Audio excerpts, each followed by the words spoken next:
আগে বুঝেন গিয়ারবি শরীফ কাকে বলে। আল্লাহর হাবিব রাসূল পাক সাল্লাল্লাহু আলাইহি ওয়াসাল্লামের মহব্বতে প্রতি চাঁদের 12 তারিখে হুজুর বড় পীর আব্দুল কাদের জিলানী রাহমাতুল্লাহ আলাইহি আল্লাহ রাসূল সাল্লাল্লাহু আলাইহি ওয়াসাল্লামের বেলাদাত শরীফকে স্মরণ করতেন বিশেষ আমলের দ্বারা। প্রতি চাঁদের 12 তারিখে গাউসে পাক আব্দুল কাদের জিলানী রাহমাতুল্লাহ আলাইহি খুব মহব্বতে মানে 12 শরীফ এটা পালন করতেন। কারণ নবীজি 12 রবিউল আউয়ালে দুনিয়াতে আসে, এই হিসেবে প্রত্যেক মাসের 12 তারিখটা উনি খুব মহব্বতে স্মরণ করতেন। তো একদিন আল্লাহর হাবিব স্বপ্নে যোগে এসে আব্দুল কাদের জিলানী রাহমাতুল্লাহ আলাইহিকে বলতেছে, হে আব্দুল কাদের, তুমি আমি রাসূলকে ভালোবেসে প্রতি চাঁদের 12 তারিখে এই যে আমলটা করো, আমি নবীজিকে ভালোবেসে সালাতু সালাম পড়ো, নেক আমল করো, আমি আল্লাহর হাবিব তোমার উপরে খুশি হয়েছে, আমি দোয়া করছি আল্লাহ যেন কিয়ামত পর্যন্ত তোমার অনুসারীরা, আমার উম্মতের মাঝে এক শ্রেণীর লোকেরা তারা যেন প্রত্যেক চাঁদের 11 তারিখে তোমার স্মরণে এই দিনটা, এই রাতটা স্মরণ করে। সুবহানাল্লাহ বলেন। ওই দিন থেকে গিয়ারবি শরীফ প্রত্যেক চাঁদের 11 তারিখে ওই সময় থেকেই এটা চালু হয়ে গেছে। এরপরে গাউসে পাকের বেলাদাত ওফাত শরীফ মনে হয় 11 তারিখে, ওই তারিখটা আল্লাহ কবুল করছেন, এই জন্য এই তারিখটা একেবারে কিয়ামত পর্যন্ত চলমান। এই গিয়ারবি শরীফ সম্পর্কে এই ইতিহাসটা আমার হুজুর কেবলা নসিহত শরীফের মধ্যে আছে এই কথাটা। এই জন্য গিয়ারবি শরীফে বিভিন্ন জিকির, যেমন লা ইলাহা ইল্লাল্লাহ এটা 11 বার, অথবা ইল্লাল্লাহ ইল্লাল্লাহ 11 বার, আল্লাহু আল্লাহু এটা 11 বার। এভাবে অনেকগুলি জিকির, অনেকগুলি দুরূদ, অনেকগুলি আমল 11 বার করে করে। এই জন্য এটার নাম হচ্ছে গিয়ারবি শরীফ, 11 শরীফ। এই ধরনের আমল হাদিসের দৃষ্টিতে ইসলামী শরিয়ার আলোকে সুন্নতে হাসানা এর অন্তর্ভুক্ত। কারণ এই আমলের ভিতরে যতগুলি আমল আছে সবগুলি কোরআন সুন্নাহরই আমল, কোনো মন গড়া বানানো আমল না। কেউ এটা কোরআন হাদিসের বাইরে থেকে বানিয়ে এটার মধ্যে ঢুকায় নাই। যেমন লা ইলাহা ইল্লাল্লাহ এটা তো কোরআন সুন্নাহ দ্বারা আফজালুজ জিকির। এরপরে আল্লাহু জিকির, এটা কোরআন দ্বারা প্রমাণিত, হাদিস দ্বারা প্রমাণিত। লা ইয়াকুমুস সাআহ হাত্তা ইয়াকুলা আহাদুন আল্লাহ আল্লাহ, আল্লাহ আল্লাহ জিকির কিয়ামত পর্যন্ত থাকবে।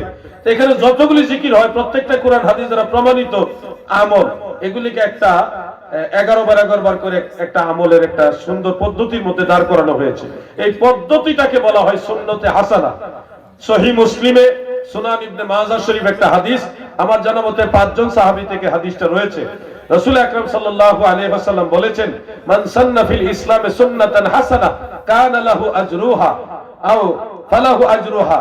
বিভিন্ন হাদিসে আছে যারা ইসলামে ভালো কোনো উত্তম পদ্ধতি প্রচলন করে তাদের জন্য রয়েছে উত্তম সওয়াব, প্রতিদান সওয়াব রয়েছে। অপরদিকে মন্দ রীতিও যদি কেউ প্রচলন করে যেটা কোরআন হাদিসে নাই, ওটাও এটার জন্য তার গুনাহ রয়েছে। তো এই দুইটা পদ্ধতির মাঝে আল্লাহর জিকিরের আমল প্রচলন করা এটা নিঃসন্দেহে উত্তম কাজ। আপনি যদি বলেন হ্যাঁ 11 বার লা ইলাহা ইল্লাল্লাহ, 11 বার আল্লাহ, 11 বার ইল্লাল্লাহ, 11 বার দুরূদ শরীফ, 11 বার এটা উনি বানাইবার জন্য কে পারমিশন দিল, এভাবে উনি কেন করলো, তাহলে আপনি নিজে বিপদে পড়ে যাবেন ভাই, গোটা মুসলিম উম্মাহকে বিপদে ফেলাই দিবেন। এই ধরনের প্রশ্ন করলে গোটা মুসলিম উম্মাহ বিপদে পড়বে। কেমনে বিপদে পড়বে? আমরা খেয়াল করে দেখবেন, বক্তারা মাহফিলের মধ্যে খুতবা পড়ি, দুরূদ শরীফও পড়ি, দুরূদ যেটাই পড়েন তো, এরপরে 2-4 বার জিকির আপনারা করেন, সবাই করে, আমরাও করি, যে জিকিরই করেন। এখন যদি আপনাকে একই পদ্ধতিতে প্রশ্ন করা হয় যে ওয়াজের মাঝখানে আপনি যে 5 বার জিকির করলেন লা ইলাহা ইল্লাল্লাহ, এটার দলিল কি? ওয়াজের মাঝে আল্লাহ রাসূল লা ইলাহা ইল্লাল্লাহ জিকির করছে, দলিল দেন আপনিও পারতেন না। কথা কি বুঝতেছেন আপনারা? লা ইলাহা ইল্লাল্লাহ জিকির তো নবীজি শিখাইছে, কিন্তু ওয়াজের মাঝখানে আপনি যে ঢুকাইলেন লা ইলাহা ইল্লাল্লাহ জিকির, এটা কোথায় পাইলেন? মানে হুদাই ঝগড়া করার জন্য বহুত প্রশ্ন আনা যায়। তাবলীগ জামাতের যারা আছেন তারা তো গাছের অনেক বিশেষ আমল করে থাকে, সিল্লার বিশেষ আমল করে থাকে, তাদের অনেক ব্যক্তিগত আমল আছে। এগুলি তো আল্লাহ রাসূলও করে নাই, সাহাবারাও করে নাই। এই প্রশ্নটা যদি তাদেরকে করা হয়, তাহলে গিয়ারবি শরীফ যদি যেই যুক্তিতে গিয়ারবি শরীফ বিদআত, ওই যুক্তিতে আমনেরও বিদআত। কথাটা বুঝছেন না আপনারা? তাফসীরুল কুরআন মাহফিল, প্রচলিত মাহফিল যেটা, অথবা সিরাতুন নবী মাহফিল, প্রচলিত সিরাতুন নবী মাহফিল, যদি আপনাকে প্রশ্ন করা হয় যে আল্লাহ রাসূল সাল্লাল্লাহু আলাইহি সাল্লাম সাহাবায়ে কেরাম প্রচলিত এই সিরাতুন নবী মাহফিল সিস্টেমে অথবা তাফসীরুল কোরআন মাহফিল এই সিস্টেমে রাসূল সাল্লাল্লাহু আলাইহি সাল্লাম সাহাবায়ে কেরাম করছেনই, দলিল দেন। আপনি ভাবতেন না কোরআনের তাফসীর করার দলিল পাবেন, কিন্তু প্রচলিত নিয়মে তাফসীর মাহফিল করা এই দলিল হুবহু আপনি দেখাইতে পারবেন না। তাইলে দেখেন গোটা দুনিয়ার মুসলমানরা বিপদে বলাইবেন যে সাহাবারা যেমনি করছে এমনি করতে হবে, যেমনি করছে এমনি করতে হবে। কইলেই তো আমাদের অনেক আমল আমরা করি সুন্নতে হাসানা হিসেবে। মসজিদের মধ্যে দান বাক্স আছে না? এটা কি সওয়াবের কাজ না গুনার কাজ? তাহলে দান বাক্সের দলিল কই? বিপদে ফেলা দিবেন ইমাম সাহেব, আপনি বেতন নিতেছেন, এটা কি গুনার কাজ মনে করে নিতেছেন? কথা কয় না কেন বুঝলাম না। ইমাম সাহেব মুয়াজ্জিন সাহেব যে মাসে মাসে বেতন নেয়, এটা কি গুনার কাজ?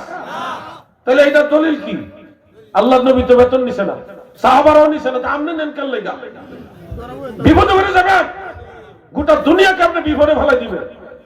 আপনাকে যদি বলি আপনি আলেম হইছেন, মাদ্রাসা পড়ে, মাদ্রাসা কি সওয়াবের জায়গা না গুনার জায়গা? তো সওয়াবের জায়গা। এখানে যে আপনি পড়লেন মেশকাত, জালালাইন, শরীফে হেদায়াত, তাফসীর, হাদিস, এরপরে বিভিন্ন বিভাগে পড়লেন দাওরা হাদিস এই ক্লাস, এই সিস্টেমে কুরআন হাদিস পড়ার দলিল কি? কারণ আপনি বলবেন রাসূল সাল্লাল্লাহু আলাইহি ওয়াসাল্লাম সাহাবায়ে কেরাম যেই পদ্ধতিতে যেটা করে না ওটা করা যাবে না, আপনি তো ওই এক যুক্তিতে প্রথম নাম্বারই মাদ্রাসা বাতিল হয়ে যাবে। এগুলিকে বলা হয় সুন্নতে হাসানা, যেগুলি ইসলামের কল্যাণে লাগে। যেমন আমরা লা ইলাহা ইল্লাল্লাহ জিকির করি, এটা আমাদের বানানো না, এটা আল্লাহ রাসূলের শিক্ষা দেওয়া।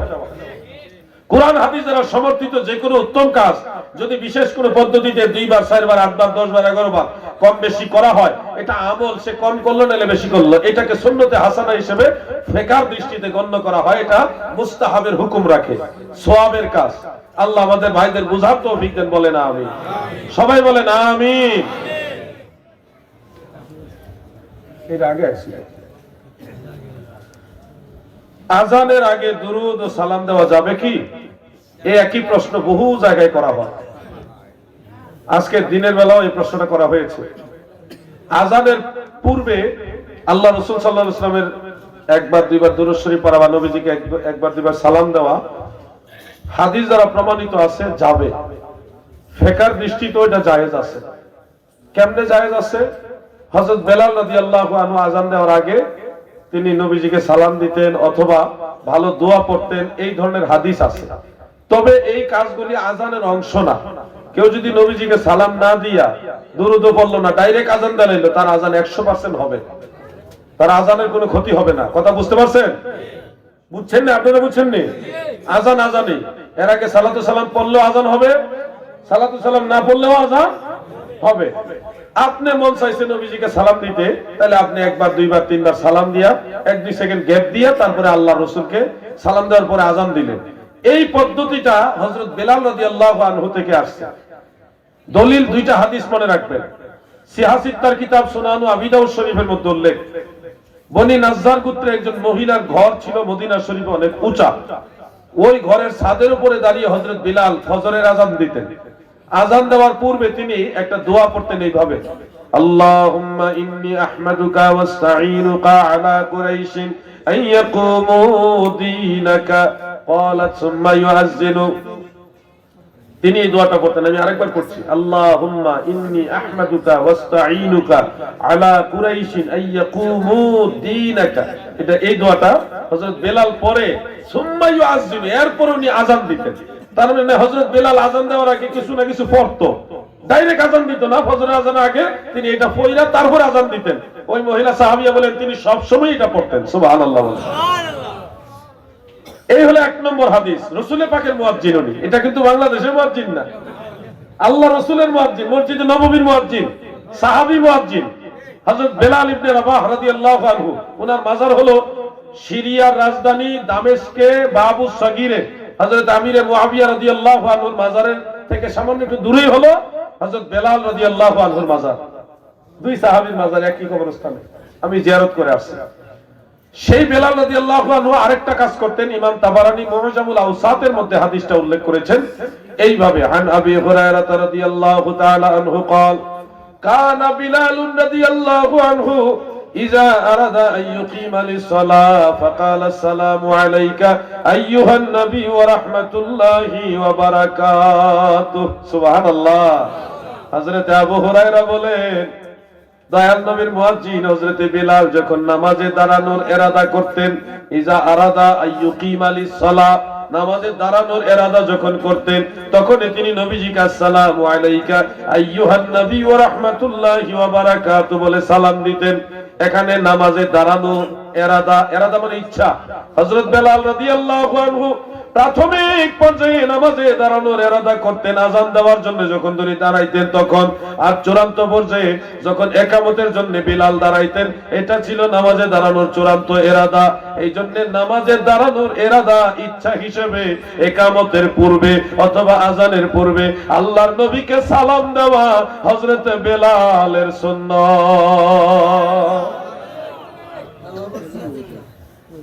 আমি আমার বানানো কোনো কথা বলছি না কোনো আলেম ভাই যদি মনে করেন জিহাদি ভাই এই যে হাদিস বললেন এটা কি কিতাবে আসেনি এটা কি গ্রহণযোগ্য হাদিস নেই নাকি এটা জাল হাদিস এই ধরনের কথা যদি বলেন আমি বলবো ভাই ঝগড়া বিবাদ না করে আপনি আমার ভাই আমার কাছে আসেন আমি আপনাকে মহব্বত করে ভালোবেসে আমি খুঁজা বের করে আপনাকে দেখাবো হাদিসটা কিন্তু আপনি ঝগড়া করেন না ভাই মুসলমানে ঝগড়া করতে আমি চাই না আপনি যদি মনে করেন না আমি সালাম দিব না আমি এমনি ডাইরেক্ট আযান দিব অসুবিধা নাই 100 বার দেন 100 বার জায়েজ আছে কোনো আপত্তি নাই কিন্তু আরেকজন যদি নবীজিকে সালাম দিছে দিয়া 2-3 সেকেন্ড গ্যাপ দিয়ে আর আযান দিছে এটাও জায়েজ আছে আমার কথা হলো ভাই আপনি আমল করলে করেন না করলে না করেন কিন্তু ঝগড়া বিবাদ করেন না মুসলমানে ঝগড়া করা মারামারি করা এটা কখনো আল্লাহ এবং আল্লাহর রাসূল পছন্দ করে না আমি আপনাদের স্পষ্ট করে বলছি যারা নবীজিকে সালাম না দিয়ে ডাইরেক্ট আযান দেন আপনাদের আযান হবে কোনো অসুবিধা নাই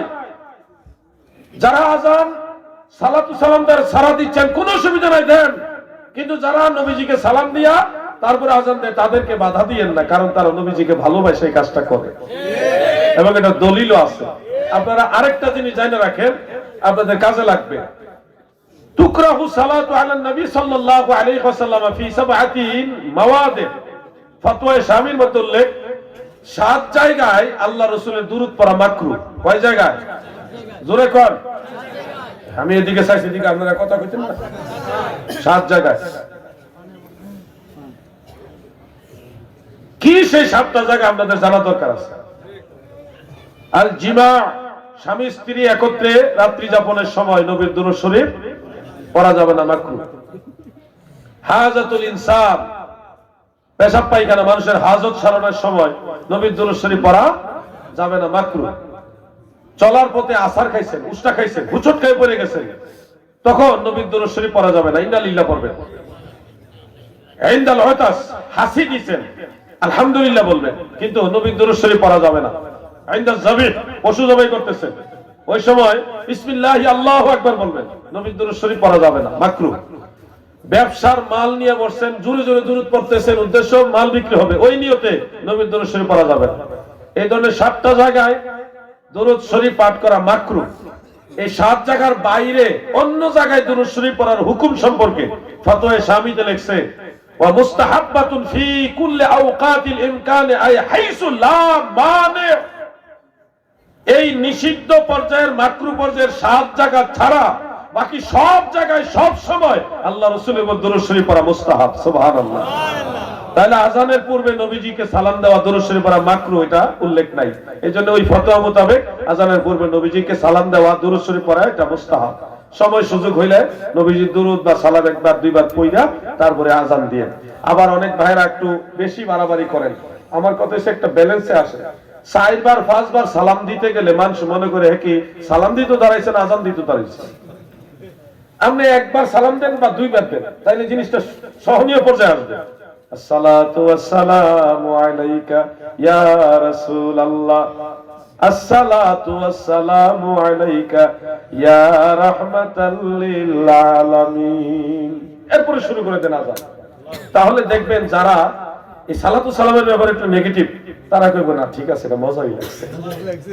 আর আপনি শুরু করছেন 5 বার 4 বার 5 বার 6 বার সালাম, আসসালাতু ওয়াসসালামু আলাইকা ইয়া রাসূলুল্লাহ, আসসালাতু ওয়াসসালামু আলাইকা ইয়া হাবিবাল্লাহ, আসসালাতু ওয়াসসালামু আলাইকা ইয়া শাফিআল মুজনিবিন, আসসালাতু ওয়াসসালামু আলাইকা ইয়া রাহমাতাল লিল আলামিন। আমি তো তাড়াতাড়ি পড়ে লিখছি, এরা তারা আসতে পড়ে। প্রত্যেকদিন দেখা গেছে আজানের অর্ধেকের বেশি টাইম লাগে সালাম দিতে। তখন মানুষ একটু বিরক্ত হয় যে এত সময় লাগে এখানে সালাম দিতে আছে, আজান দিব কোন সময়?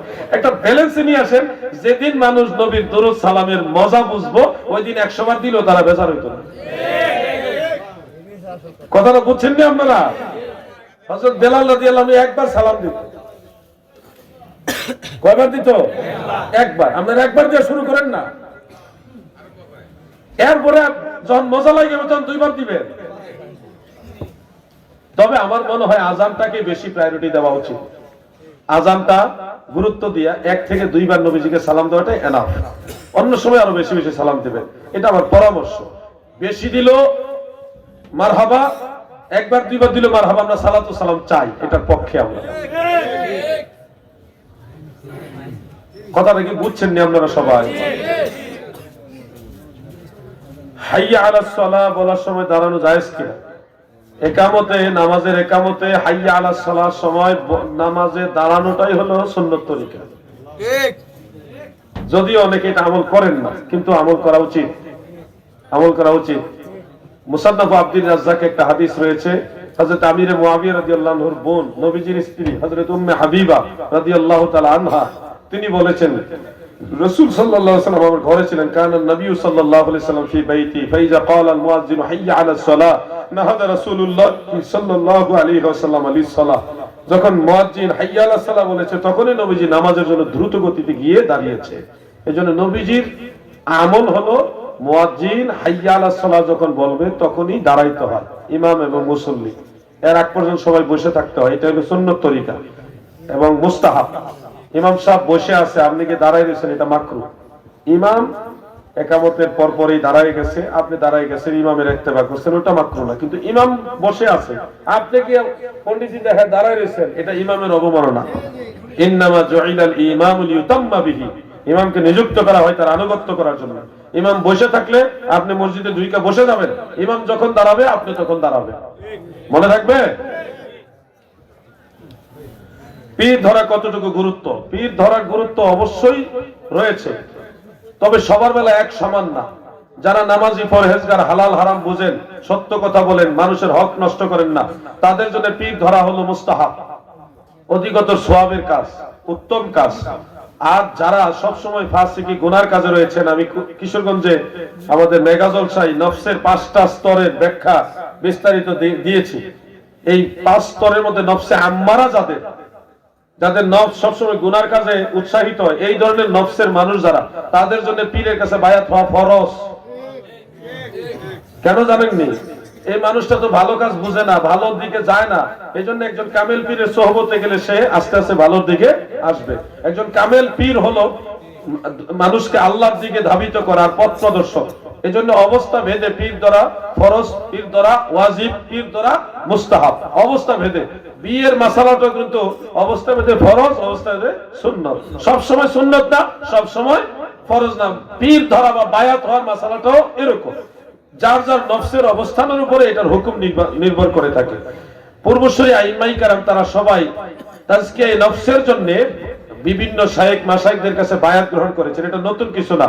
আজ থেকে 128 হিজরি, ওই সময় হযরত বাইজিদ বুস্তামি রাহমাতুল্লাহ আলাইহির জন্ম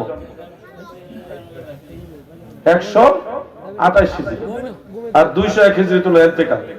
তো বাইজিদ বুস্তামি রাহমাতুল্লাহ সেই কত আগে, ইমাম বুখারীরও আগে, ওই সময় থেকে কিন্তু বায়াত পীর মুরিদি চলে আসতেছে। এবং সাহাবী যারা ছিল তারা রাসূলের কাছে বায়াত হয়েছেন, এবং পরবর্তীতে অন্যান্য লোকরা সাহাবীদের কাছে বায়াত হয়েছে। বায়াতের সিস্টেম কিন্তু নতুন না, এটা কোরআন দ্বারা প্রমাণিত। এটা নিয়ে আমি লম্বা আলোচনা করলাম না, মুখতাসার শেষ করলাম। জশ্নে জুলুস জায়েজ কিনা? জশ্নে জুলুস রাসূল সাল্লাল্লাহু আলাইহি ওয়াসাল্লামের মহব্বতে করা মুস্তাহসান, উত্তম কাজ। কারণ আল্লাহ রাসূলের মহব্বতে মদিনার সাহাবারা জশ্নে জুলুস করছে। সুবহানাল্লাহ বলেন। সহিহ মুসলিমের জিলদে সানিতে বাবু ফি হাদিসিল হিজরাত, ওই বাবের মধ্যে হাদিস রয়েছে।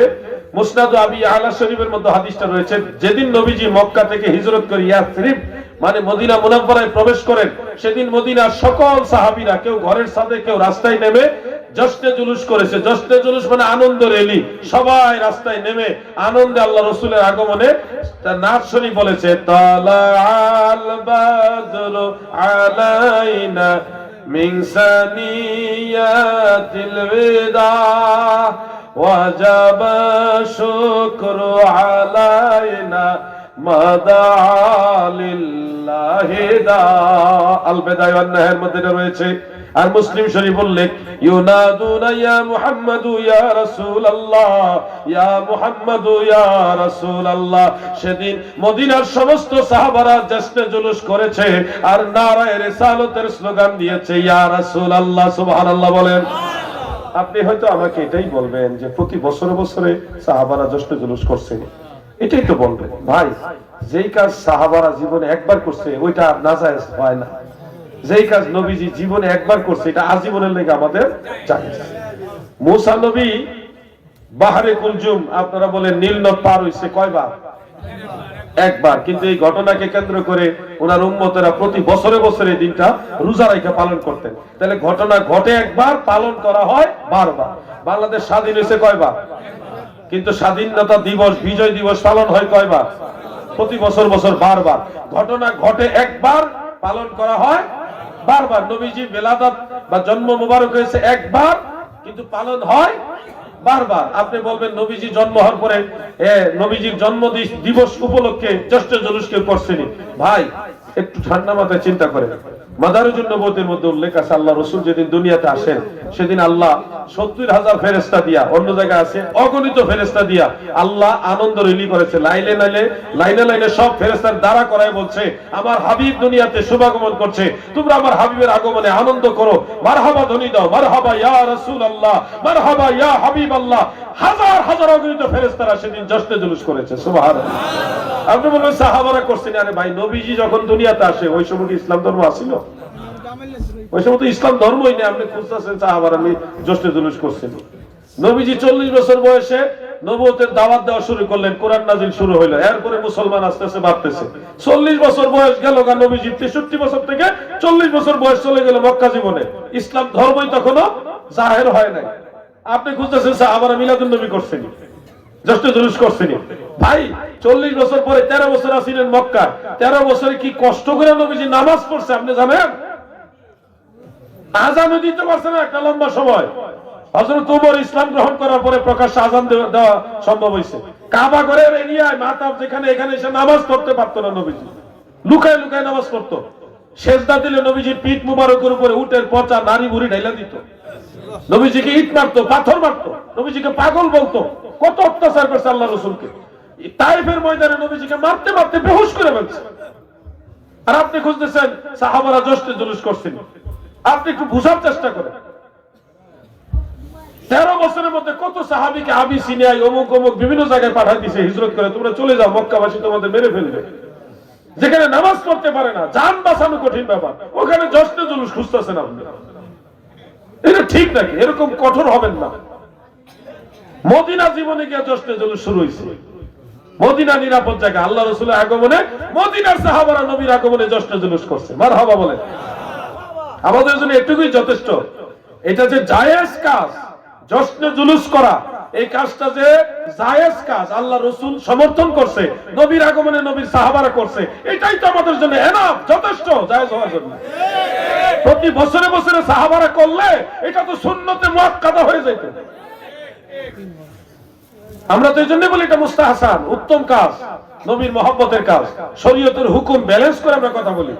আপনি জশ্নে জুলুস নবী করিম সাল্লাল্লাহু আলাইহি ওয়াসাল্লামের মহব্বতে করেন, এটা আপনার প্রেমের সাথে জড়িত, না করলে এটা গুনাহ হবে না। কিন্তু নবীর মহব্বতে এটা সবুজ পতাকা নিয়ে বের হন না। মদিনার সাহাবারা খেজুর গাছের ডালের আগা এইটা হাতের মেজেলে এইভাবে নাড়ায় নাড়ায়া আমার নবীর আগমনের দিনে স্বাগতম জানাইছে।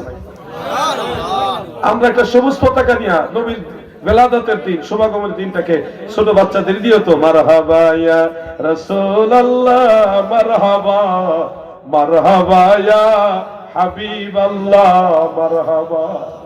সব জায়গায় দলিল খুঁজতেছেন। মাদ্রাসার বাৎসরিক অনুষ্ঠান যে করেন, সালানা জলসা করেন, আর ফাকরি প্রধান অনুষ্ঠান করেন, আর খতমে বুখারী নাম দিয়ে করেন, এই বাৎসরিক অনুষ্ঠান, এটার দলিল কই থেকে দিবেন আপনি?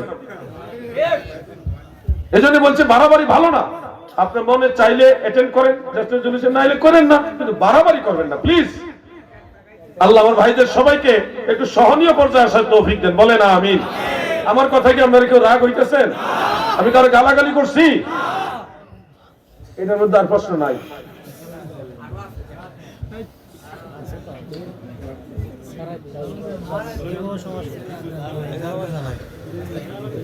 একটা প্রশ্ন আসছে, এটা আমি এলাকার শান্তি শৃঙ্খলা বা ফিতনা ফাসাদ থেকে আপনাদেরকে ফিতনা ফাসাদ থেকে বাঁচানোর নিয়তে প্রশ্নটা এলাও করলাম, কারণ আমি এখানে ফেসাদ চাই না। গরম ওয়াজ আমি ভালোই জানি, কিন্তু গরম ওয়াজ সব জায়গায় একটা এলাকার ফেস লাগাই দিয়ে গেলাম, এটা ঠিক না। কথা বুঝতে পারছেন না? এটা দরকার না।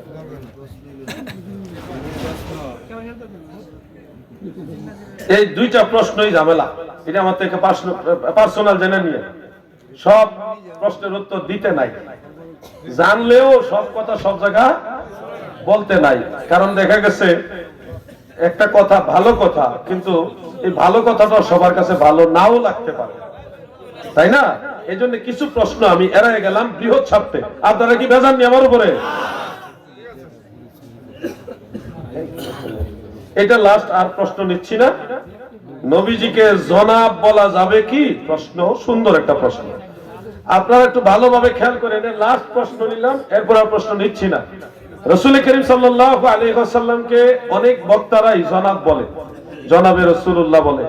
আমরা সুন্নি যারা আছি, আমরা নবীজিকে জনাব বলি না। কেন বলি না? জনাব একটা সম্মানসূচক শব্দ, সম্বোধনের জন্য জনাব, মহোদয়, হ্যাঁ, হুজুর, এই শব্দটা ব্যবহার হয়। জনাব, মহোদয়, হুজুর, এই ধরনের শব্দ।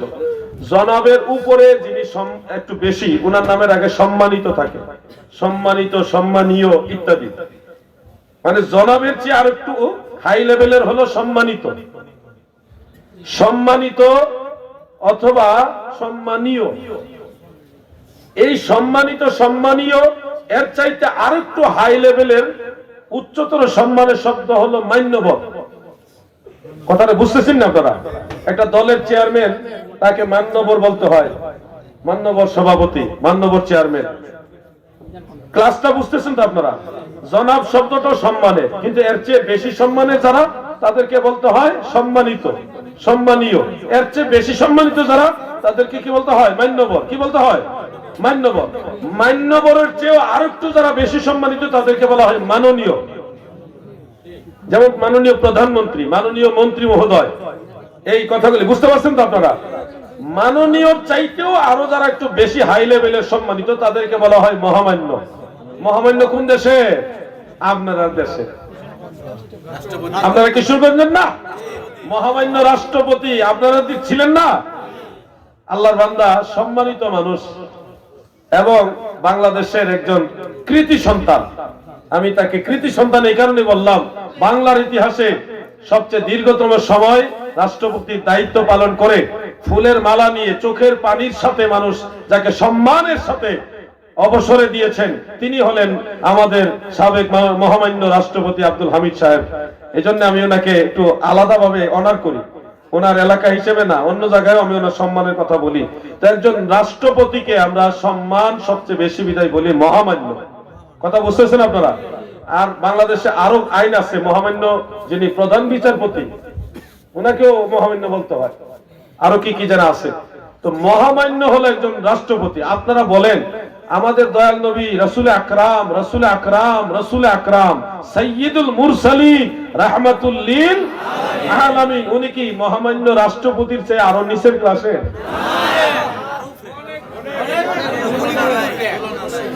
তাহলে যারা জনাবে রাসূলুল্লাহ বলছেন, এই সিস্টেম অনুযায়ী মহামান্যের পরে মাননীয়, মাননীয়র পরে মান্যবর, তারপরে সম্মানিত, সম্মানীয়, তারপরে হইল জনাব। আপনি কই নামায় আনছেন আল্লাহ রাসূলকে? চিন্তা করছেন?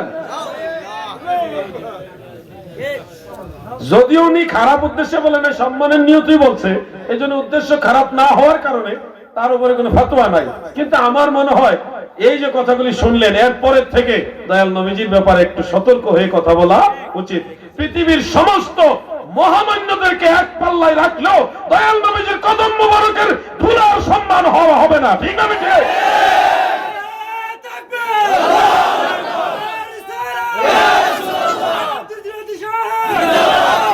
এটুকু বলে আমি আলোচনাতে টানলাম।